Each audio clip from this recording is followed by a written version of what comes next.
จารย์ท่านพระครูอภิวัฒนวิกรมรองเจ้าคณะอำเภอดอยหล่อผู้อำนวยการสถานีวิทยุมวลชนคลื่นสีขาวเพื่อชาวประชาเจ้าอาวาสวัดปากตังเจริญผู้ดำเนินรายการเสียงธรรมแสงอรุณและรายการอู้จาภาษาธรรมพร้อมไปด้วยครูบาอาจารย์พระสงฆ์องค์เนนทุกรูปทุกองค์แล้วก็นมัสการไหว้สาท่านอาจารย์พระมหาสมชาติชาตะปัญโยตัวนะครับ แล้วก็ขอสวัสดีเจแล้วก็แสดงความนับถือลุงแหนนป้อน้อยหนุ่มผาจ่อตัว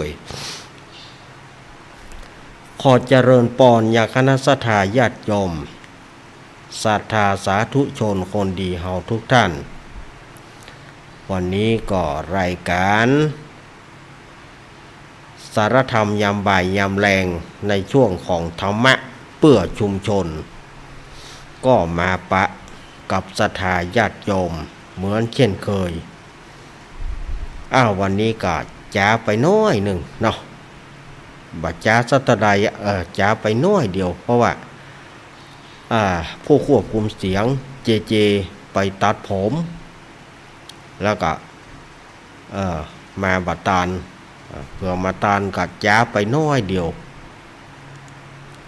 แต่ก็ถึงจะจ้าก็ยังมาอยู่เนาะมาอยู่มามาจ้าต่อศรัทธาญาติโยมศรัทธาสาธุชนคนดีเฮาในวันนี้รายการสารธรรมยามบ่ายยามแรงช่วงธรรมะเพื่อชุมชนนี้ก็ดำเนินรายการโดยเก้ากับผมอาตมาภาพสามเณรรักป่อนโยนานวัดสันเมืองตำบลหนองล่องอำเภอเวียงหนองล่องจังหวัดลำพูนเป็นผู้ดำเนินรายการในวันนี้ทางสถานีวิทยุคลื่นพระพุทธศาสนาการศึกษาและวัฒนธรรม 104.50 วัดฝ่ายหินตำบลสุเทพอำเภอเมืองจังหวัดเชียงใหม่โดยเมตตาธรรมของท่านอาจารย์ท่านพระครูสมุวิสุวัตวรกิจโจแล้วก็สถานีวิทยุวัดพระบาทอุดมน้ำบ่อสาววาอำเภอฝาง 100.25 เมกะเฮิรตซ์โดยเมตตาธรรมของพระเดชพระคุณหลวงพ่อสุจิตานุรักษ์ด็อกเตอร์ท่านอาจารย์จำเริญโชติธรรมโมและก็ตุปีสุเทพสถานีวิทยุมนต์เสียงธรรม 106.25 เมกะเฮิรตซ์ตั้งอยู่วัดปูผารามตำบลจ้างเคิงอำเภอแม่แจ่มจังหวัดเชียงใหม่โดยเมตตาธรรมของพระเดชพระคุณหลวงพ่อมงคลวิสิทธิ์และก็ท่านปรัตน์อุทัยทั้งสองท่าน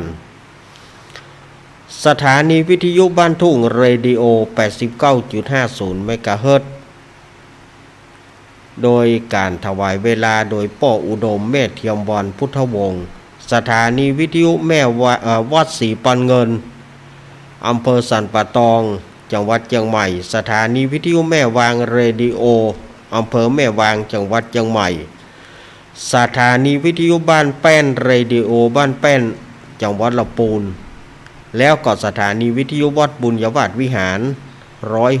106.50 จังหวัดลำปางนี่ก็คือสถานีต่างๆในภาค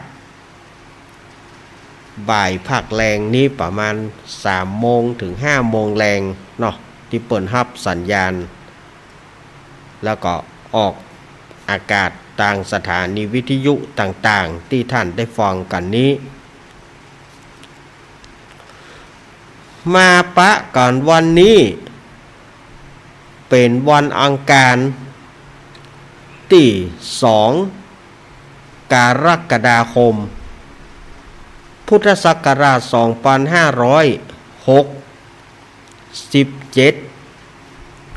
เนาะ วันนี้อาตมาภาพก็เป็นอย่างหุ้นนะเนาะ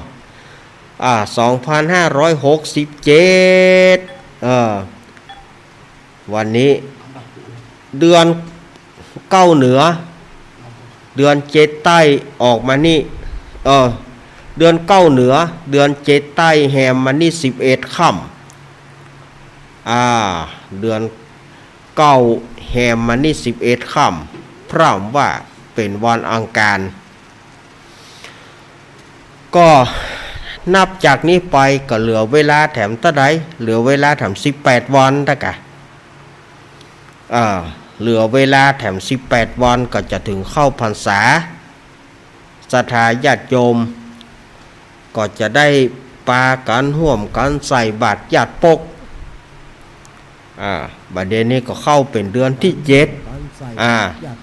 เดือนที่7แห่งปีเดือนที่7แห่งปีเดือนที่7แห่งปีแล้วนะศรัทธาญาติโยมก็เหลือเวลาแถม5 เดือน เหลือเวลาแถม5 เดือนก็จะหมดแถมแล้วหมดอะไรอย่างหมดปี2567 2568ก็จะเข้ามาแล้วนับจากนี้ไปก็แถม5 เดือนได้นะสถานญาติโยมว่าสิงหากันยาตุลาพฤศจิกาธันวาหมดท่าฉะนั้นสถานญาติโยมจะไปว่าโอ้เฮายังหนุ่มอยู่นะปีใหม่ยังยาวไกลอีนะมันบัดใจอย่างอันเนาะบัดเดี๋ยวนี้เวลามันก็ผันเปลี่ยนไปตามการเวลาที่เปิ่นได้ตามการเวลาก็หมุนไปติ๊กอย่างวันนั้นเปิ้นว่าจะได้เมื่อวันที่21 เดือนแล้วที่ผ่านมาว่าได้เมื่อวันยาวกว่าเมื่อคืนเมื่อวันยาวกว่าเบิดก็เมื่อคืนยาวกว่าเป็นการคาดหมายของเปิ้นแต่ความจริงมันก็24 ชั่วโมงเท่ากันนะมันก็บอกบางอย่างไปเท่าใดจากกันเนาะสถานญาติโยมที่ผ่านมานั่นนะฉะนั้นญาติโยมอย่าได้ประมาทเน้อตัวหนุ่มอยู่นะบอกเข้าวัดเข้าวาเตื้อหนุ่มอยู่เอาไปเอามาเอาแล้วแข้งขากระดาวไปบ่ได้แล้วเมื่อไปบ่ได้ก็มีกัดใจมีกัดเสียดายอย่างที่อาตมาเคยเหมือนกันว่าบาดเดียวเนี่ยแต่ละวัดแต่ละวาต้องมีเก้าอี้ถ้าบ่มีเก้าอี้นั่งศรัทธาญาติโยมก็บอกว่านั่งบ่ได้นั่งหม้อแม่บ่ได้นั่งพับเพียบบ่ได้อาจารย์เฮ้ยบอกถ้าว่าบ่มีเก้าอี้แม่บ่ไปเนอะวัด สมัยตะกอนนี่เขาปูศาสตร์เนาะสมัยตะกอนตู้เจ้าพระนายปูศาสตร์ไว้ศรัทธาญาติโยมได้ไปนั่งศาสตร์นั่งหม้อแม่กันได้บาดเดียวนี้จะต้องมีเก้าอี้นะเก้าอี้ก่อมเก้าอี้น้อยเต็มวิหารศรัทธาญาติโยมซื้อกันไว้เต็มวิหารศรัทธาญาติโยมก็มีโอกาสได้นั่งผู้ที่นั่งหม้อแม่ได้ก็นั่งผู้ที่นั่งหม้อแม่บ่ได้จำเป็นต้องเก้าอี้เพราะว่ามันเปลี่ยนไปแข้งขาบ่อำนวยศรัทธาญาติโยมว่าแข้งขามีบัดเดียวนี่นะแต่ละท่านมันบ่แข็งแรงเพราะว่าอย่างยามหนุ่มนี่ใจบากุดแหงเก้าคนโบราณเปิ้นว่าใจบากุดแหงเก้าใจแหงแต่เนเอาแหงเข้าตุบบ่แปะเอาจนแปะบ่ไหวเอาจนไหวเพื่อหาปัจจัย สร้างฐานะสร้างครอบครัวใจแหงนี่จนว่าแหงเครื่องจักรยำบะเต้าเตื้อบ่ไหวก็ดบยาเข้าไป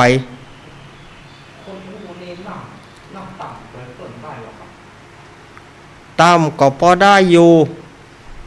แต่มันถ้าจะลูกปุ่นมันลูกยากเฮ้ศรัทธาญาติโยมสาธุชนคนดีเฮานี่เฮาก็คิดว่าศรัทธาญาติโยมเฮาเนี่ยก็อย่าได้ประมาทในชีวิตว่าหนุ่มอยู่นะบ่ถึงเวลาบ่เข้าวัดเข้าวาเตื้อถึงเวลาก่อนเพื่อแล้วเพื่อญาติโยมก็จะไปต่อได้เนาะเพื่อแล้วเพื่อก็จะไปประมาทลาสามีโอกาสเมื่อแข็งแรงนั่นนะเฮาควรไปวัดไปวาเมื่อแข็งแรงนั่นนะสมควรที่จะทำบุญเมื่อแข็งแรงนั่นนะสมควรที่จะไปอาบน้ำฟังธรรมบางท่านบางคนได้ยินก้าเครื่องตามสายตังวัดตังวาตู้เจ้าเปิดเครื่องตามสายตังวัดตังวาเมื่อเปิดเครื่องตามสายตังวัดตังวาก็จะได้ยิน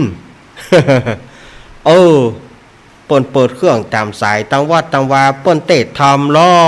ในภาษานี่เตะธรรมล้อได้กะว่ายอยู่ทางบ้านจะมาวัดมาวากับบลุกเมื่อก่อนก็เมาอย่างที่อาตมาว่าเมาบากุดแหงเก้า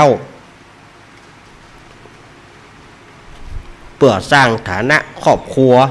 สร้างอย่างต่างๆ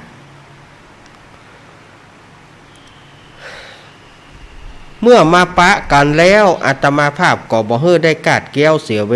ลาก็วันที่7นี่ละเนอศรัทธาญาติโยมก็เจิญจวนศรัทธาญาติโยมที่เปิ้นสามารถจะไปได้ที่ญาติโยมที่ใครไปห่วมที่สามารถไปได้นะไปห่วมหล่อเตียนที่วัดพระธาตุม่อนจอมพอวัดของหลวงปู่ดอยเนาะศรัทธาญาติโยมที่ไปได้ที่อยากจะไปแล้วก็มีแหงไปได้ก็เชิญชวนไปห่วมกินห่วมตาลกันที่วัดม่อนจอมพอเปิ้นจะหล่อเตียนแล้วก็เปิ้นจะตาลตัวพ่องหล่อแล้วเปิ้นจะตาลตัวพ่องแถมส่วนหนึ่งเปิ้นจะเอาไปภาคอีสานในช่วงกลางภาษาบุญเนาะช่วงกลางภาษาเปิ้นก็จะได้นำไปภาคอีสานปีนี้เพิ่นจะไปไกลหน่อยภาคอีสานแต่ว่าที่เปิ้นรอวันผูกวันฮือนี่เปิ้นก็จะตานตัวไปพ่องก็เชิญชวนศรัทธาญาติโยมในการหล่อเตียนในครั้งนี้แล้วก็วัดอาตมาภาพวัดอาตมาภาพวัดสันเมืองตำบลหนองร่องอำเภอเวียงหนองร่องจังหวัดลำพูนอาตมาภาพก็ตั้งกองผ้าป่าไว้กองละ10 บาทศรัทธาญาติโยมถ้าไผจะร่วมทำบุญกับอาตมาคือว่าเอาท่านอาจารย์เนี่ยอย่างถึงไปตั้งกองละ10เฮาเอาน้อยเฮาเอาน้อยตามกำลังศรัทธาแต่ศรัทธาญาติโยมบางพ่องเปิ้นก็มีใจศรัทธาเปิ้นก็อาจจะเอาหลายกองก็ได้หรือว่าเปิ้นจะฮับกองเดียวก็บ่ว่ากันก็คืออาตมาก็ตั้งเป้าไว้นั่นนะกองละ10 บาทนั่นนะเฉพาะของอาตมาก็ได้หลายอยู่ศรัทธาญาติโยมวันที่19ไผจะไปร่วมกินร่วมตานเท่ากันก็ได้เป็นผ้าป่าสามัคคีเพื่อซื้อโต๊ะไว้กับวัดกับวาแล้วก็แถมส่วนหนึ่งก็สร้างเสนาสนะที่ยังคงค้างอยู่อันใดมันบ่งดบ่งามก็จะได้ปัดได้ไปได้แปลงกันเพื่อมันเลี้ยวไปเหีย เพื่อมันต่อตันกับเจ้าหลองปีหน้าสถาญาติโยมก่อนอันนี้ก็แจ้งกับสถาญาติโยมเนอะถ้าไปจะห่วมโยมแม่ที่อยู่อำเภอแม่อายเปิ้นก็บ่แจ้งชื่อให้อาตมาแต่อาตมาว่าเปิ้นฮับกับอาตมาว่า90กล่องแม่นะเปิ้นฮับอาตมาว่า9กล่องเป็น90บาทแต่เปิ้นบ่ได้แจ้งชื่อเปิ้นก็บ่ได้แจ้งชื่อถ้าโยมแม่ฟังจากสถานีนี่ก็ในเมื่อแรงนี่ก็ดีวันพุธก็ดีแจ้งชื่อที่อาตมากำเนิดอาตมาใครหูชื่อของแม่โยมที่อยู่แม่อายเนาะแต่ว่านอกนั้นเปิ้นก็หอมกันมาหอมกันมาก็วันที่19เนอะวันหอวันดานั่นนะแล้วก็จากนั้นไปก็ปีหน้าเนอะปีหน้าผ้าป่าของเจ้าหน้าที่รายการธรรมะคลายเครียดโดยโยมปี้พิสมัยเปิ้นก็จะถวายทานที่วัดฝ่ายหินตำบลสุเทพอำเภอเมืองจังหวัดเชียงใหม่ในวันอาทิตย์ที่12มกราคม2568อันนี้ก็แจ้งไว้คร่าวๆนี่ก็คือข่าวสารงานบุญต่างๆที่อาตมาภาพได้รับมาเป็นงานของตัวเก่าพ่องเป็นงานของวัดเปิ่นพ่องที่ใกล้ๆนี้ก็ไล่ประกาศไปเนาะข้ามกันไปอันใดที่จำได้ก็ว่าอันใดที่จำบ่ได้ก็ต้องฟังหลวงลุงฟังท่านบิ๊กบอสเฮาเปิ่นจะแจ้งมาว่าอันนี้เด้อวันที่นั้นเนอะนี่นะบางทีอาตมาบอกมีข้อมูลก็บ่ประกาศไปมันจะคาดเคลื่อนเปิ่นมันคาดเคลื่อนเปิ่นแล้ว มันบ่ถูกเปิ่นก็จะตำหนิติเตียนว่าบ่ฮู้ข้อมูลแต่ไปประกาศศรัทธาญาติโยมสาธุชนทั้งหลายความฮักของพ่อของแม่ที่มีต่อลูกความฮักเนี่ยมันมีประมาณอะไรอย่างบ่ได้บางทีบางอย่างมันออกมาบางทีก็น่าสลดพ่อบ่มีสตางค์ลูกไปมีเรื่องมีราวกันแล้วถึงขั้นขึ้นลงขึ้นศาลเปิ้นปรับกันเปิ้นปรับพ่อก็มีสตางค์ต่างศาลก็กดดันเอาว่าต้องเอามาจ่ายนะต้องเอามาจ่ายนะพ่อก็บ่จ้างเย็นจะใดสถาญาติโยมพ่อก็เลยกึดใจว่ามีทางเดียวคือเงินชาปนกิจศพเพื่อว่าลูกจะเอาขึ้นศาลก็ยอมตัวเก่าแขวนคอนะสถาญาติโยมยอมแขวนคอเพื่อเอาเงินชาปนกิจเนี่ยก็คือเงินกับประกันหัวเนี่ยเอาไปให้ลูกเพื่อว่าลูกจะได้เอาไปเสียค่าศาลจากกี่ปอนบอกหัวนะสถาญาติโยมว่ามันก็เป็นเรื่องที่เขากึดไปกับสรดหดหูใจเรื่องอย่างต่างๆแต่ละอย่างแต่ละอันแล้วก็ยังมีข่าวของเรื่องของตู้เจ้าเปิ้นไล่ซิกมาขี้เตือละก็เอาแถมอยู่ปิกมาบวชก็ทำหายอย่างเก่าปิกมาบวชก็หายอย่างเก่า อันนี้มันก็เป็นเรื่องที่น่าสลดหดหูใจที่เราได้ฟังกันมาเราได้ฟังได้อ่านสื่อโซเชียลอันอย่างต่างๆสื่อโซเชียลสื่อข่าวต่างๆที่มันออกมามาฟังแล้วก็บางอย่างก็ม่วนใจบางอย่างก็บ่ม่วนใจสิ่งที่ม่วนใจก็ทำบุญไว้เตอะศรัทธาญาติโยมทำบุญไว้เตอะทำบุญเพื่อสบายใจไปหน้าทำบุญไปเพื่อความสุขความเป็นสิริมงคลบ่มีอย่างไปที่จ้างที่เปิ่งพุทธกูลธรรมกูลสังฆกูลเป็นที่จ้างที่เปิ่งของเราบัดเดียวอันยังก็มันยุ่งกันไปหมดแต่แม้แต่ทางบ้านอาตมาเขาบัดเดียวศรัทธาญาติโยมอยู่เวรกันอยู่เวรกันนะอยู่เวรกันเพราะว่ามีการลักบ่ม่วงก็เกิดขึ้นมีการอย่างก็มีการลักบ่ม่วงกันโจรต้องอยู่เวรกันตลอดทั้งคืนไผมีบ่ม่วงต้องเฝ้าบ่ไปเฝ้าก็หายศรัทธาญาติโยมบัดเดียวนี่นะถ้าบ่ม่วงมันถูกสมมติว่าบ่ม่วงมันถูกมีไผเฝ้าแล้วก็บ่มีไผเอาแต่ถ้าว่าบ่ม่วงแปลงอย่างปีนี้ได้ยินว่าบ่ม่วงมันแปลงลักกันแถมแล้ว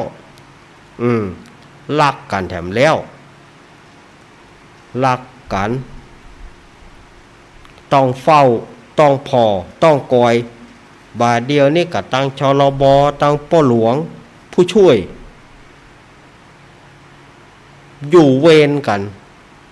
ส่วนบ่ม่วงส่วนไผ่ส่วนมันอยู่เวรป้อหลวงก็เป็นหูเป็นตาผู้ช่วยก็เป็นหูเป็นตาเฝ้าบ่ม่วงพี่น้องศรัทธาเจ้าบ้านก่อนบ่เฝ้าก็มันหาย โอ้บาดเดียวนี่มันเข้ายากหมากแปลงเปิดห้องว่าเข้ายากหมากแปลงบาดเดียวนี่หมากบ่มี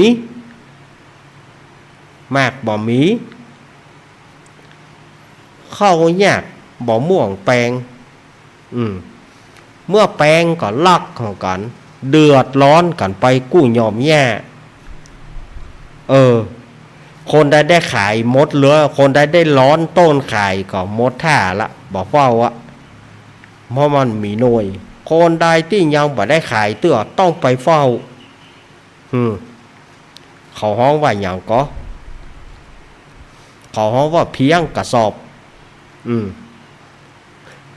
นี่อย่างต้องไปเฝ้ากูเพียงกระสอบแรกๆอัตมาก็บอกฮู้เพียงกระสอบคืออย่างเป๋ว่าเขาโมยเขาโมยลักเจ้าเฮ้ย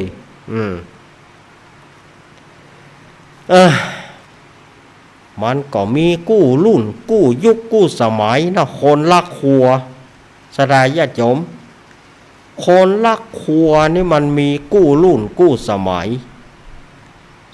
อาตมาเขาเป็นละอ่อนเปิ้นปลูกบ่เต้าต้องไปนอนเฝ้ามาบ่เต้าหายบ่เต้าสุกบ่เต้ากำลังสุกเนี่ยสมัยก่อนเนาะเจ้ามันได้ไปนอนป่นมาร้อนต้อยไปเหรอเหลือแก่แกนบาลิกปิกป๊อกเหลือแก่แกนปิ้วเอาไว้ให้เจ้ามันหน่วยดีๆเอาไปเหรออย่างอี้ไปต้นบาดเดียวนี่มันนักหนานักแกนะเนาะบ้านเมืองมันอยู่ยาก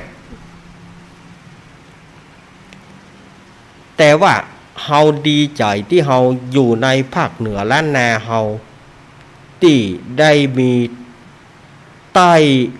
ใต้บุญสมภารของพระพุทธศาสนาบ้านเฮายังบ่มีเรื่องที่ฆ่าฟอนบ่อนแตงกันนะ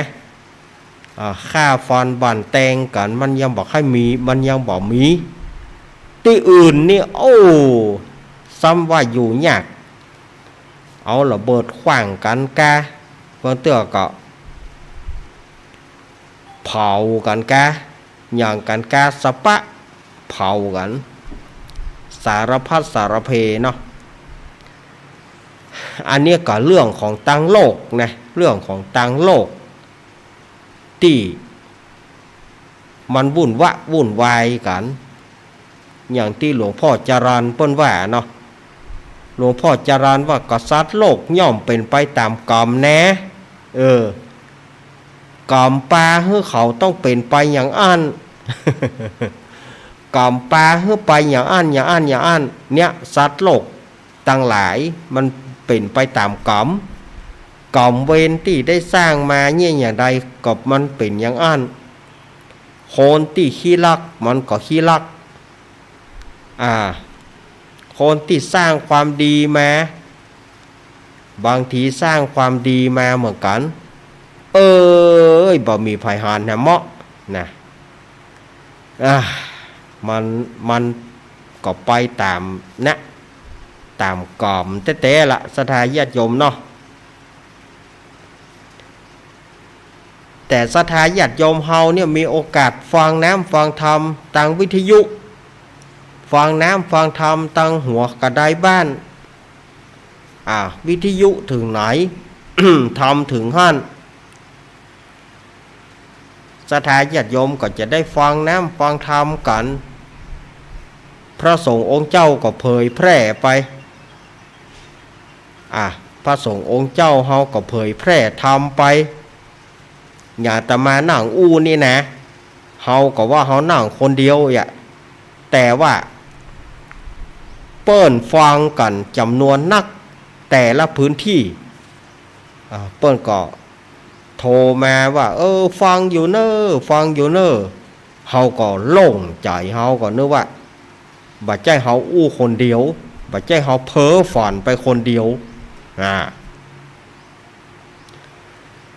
เมื่อวันอังคารที่แล้วอาตมาภาพได้ค้างกับศรัทธาญาติโยมว่าจะนำเอาทำชูชกหรือว่าทำจุจก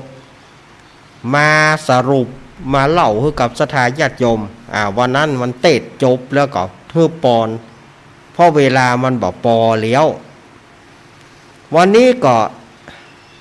ตามสัญญาจะมาสรุปธรรมให้กับศรัทธาญาติโยมสรุปก็คือเล่าใจความตึงมดตึงมวลที่อาตมาเทศไปเมื่อวันอังคารที่แล้วก็เอามาเล่าให้กับศรัทธาญาติโยมได้ฟังกันว่าความเป็นมาเป็นจะไดป้อน้อยป้อหนานพระสงฆ์องค์เจ้าเปิ้นหาหูกะแต่ว่าศรัทธาญาติโยมยกเว้นป้อน้อยป้อหนานยกเว้นป้อน้อยป้อหนานที่ศรัทธาญาติโยมบ่ได้บวชเป็นเปิ้นฮ้องว่าเป็นคนดิบบ่ได้บวช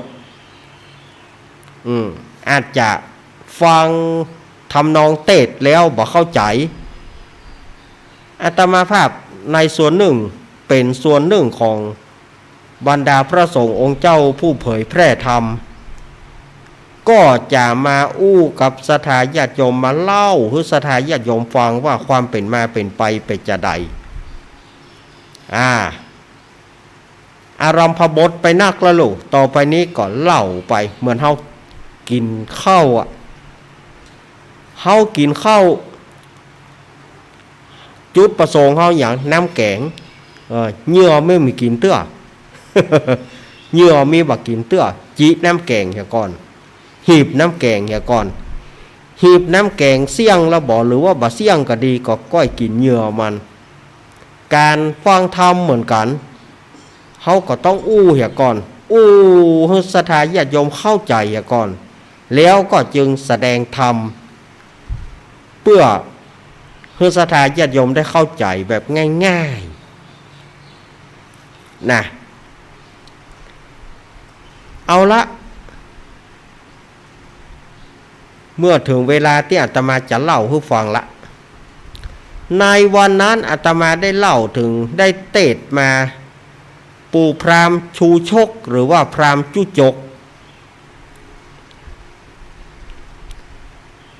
เหตุที่ว่า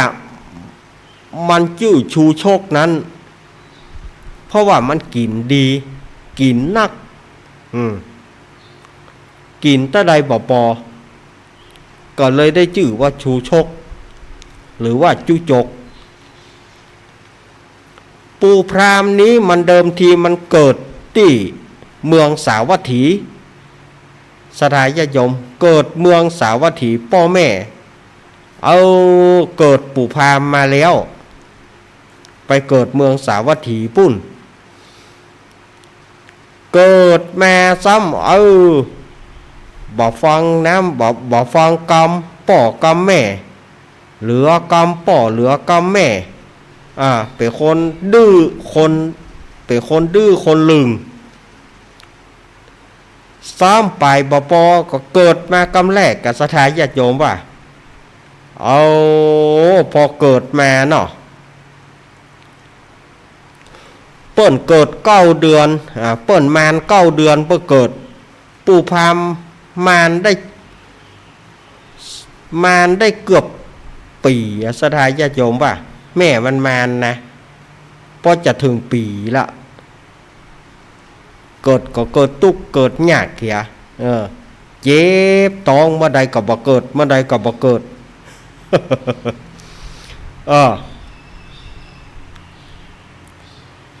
เขาก็เลยว่าออกอุบายหรอออกอุบาย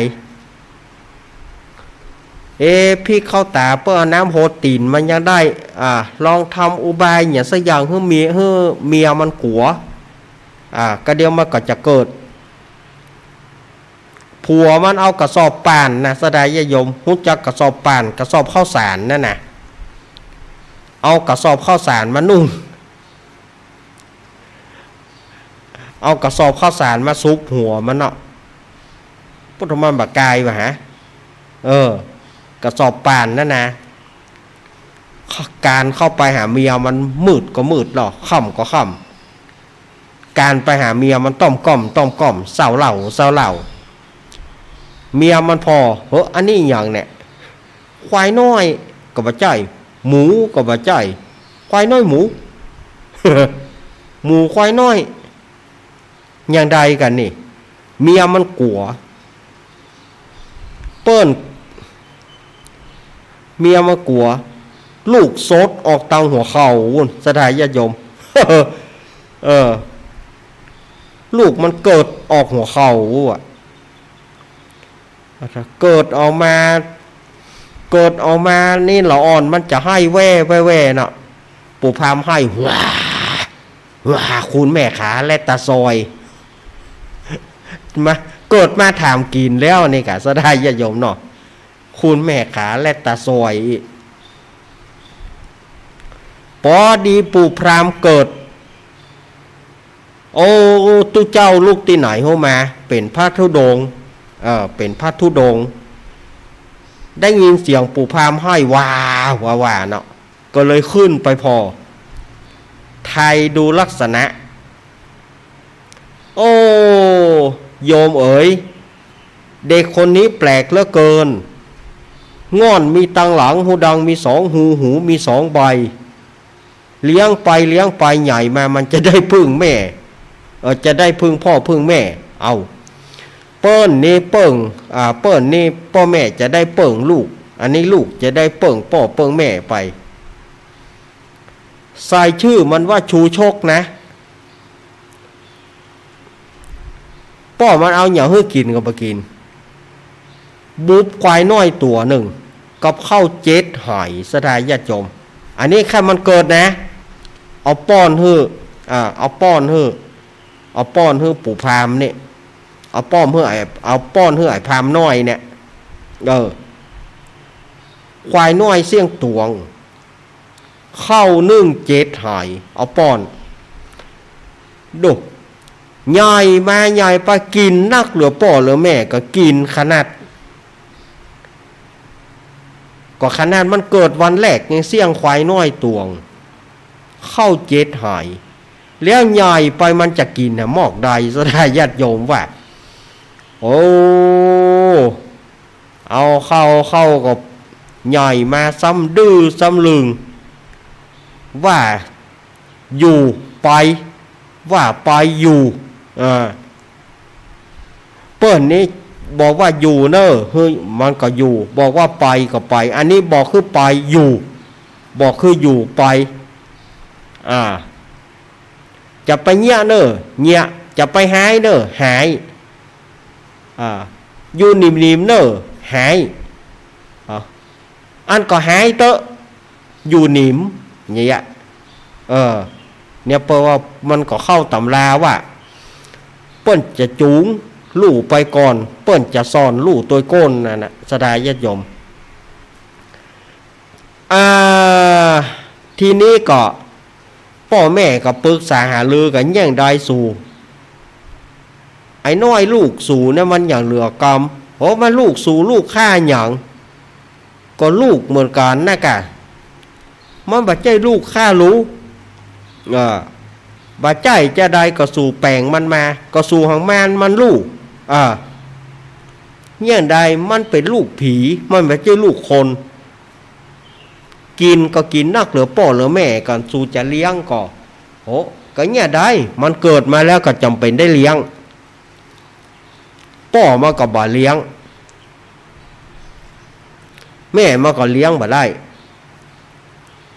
เมื่อพ่อแม่เลี้ยงบ่ได้ก็อ้างกับป้ากันตายทั้งสองป้ากันตายทั้งสองสถายญาติโยมพ่อกับแม่มันนะอดเลี้ยงปู่พามบ่ได้ป้ากันกั้นใจตาย